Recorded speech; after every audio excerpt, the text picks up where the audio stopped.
नमस्कार मित्रांनो, मनी मॅनेजर्सच्या निफ्टी ॲनालिसिसमध्ये आपले स्वागत आहे। काल निफ्टी फ्लॅट ओपन झाली 24,061ला आणि 24,005चा लो घेऊन अपसाईड मूव्ह करत साधारण 10:25ला 24,120चा हाय दिला, परंतु सस्टेन करू शकली नाही आणि डाऊन मूव्ह केले।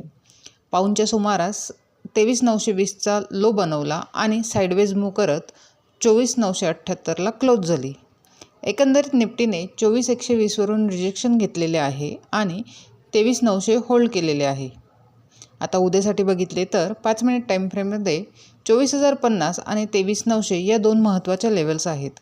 जर 24,050 वरती ब्रेक झाले आणि निफ्टीने सस्टेन केले तर 24,200 हिट होण्याची शक्यता आहे।